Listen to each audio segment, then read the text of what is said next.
আজকে বানাবো কড়াইশুঁটির কচুরি। তার জন্য আমি ময়দাটা মেখে নেব। দিয়ে দেব পরিমাণ মতো লবণ, তারপরে দেব অল্প একটু চিনি, আর দিয়ে দেব অল্প একটু সাদা তেল।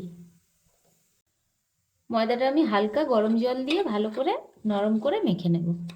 ময়দাটা আমি ঢেকে রেখে দিলাম, ততক্ষণে আমি মটরশুঁটির পুরটা রেডি করে নেব।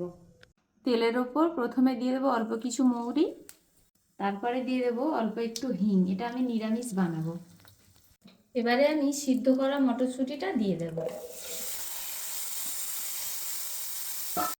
মটরশুঁটিগুলো আমি ভালো করে এবারে ম্যাশ করে দেব।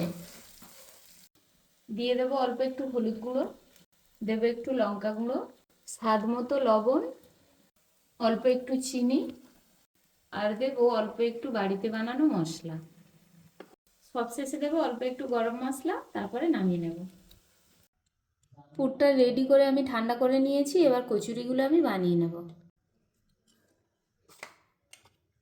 পুরটা দিয়ে দেবো ভেতরে।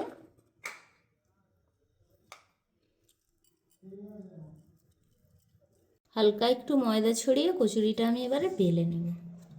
বেশি করে চাপ দেব না, হালকা করে চাপ দিয়ে দিয়ে বেলবো, না হলে বেরিয়ে যাবে পুরটা। কচুরিগুলো আমি রেডি করে নিয়েছি, এবারে ডুবো তেলে ভেজে নেব।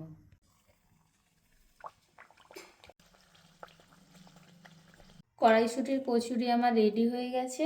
তো রেসিপিটা কেমন হলো অবশ্যই কমেন্টে জানাবেন, এবং চ্যানেলে যদি নতুন হয়ে থাকেন অবশ্যই চ্যানেলটি সাবস্ক্রাইব করবেন।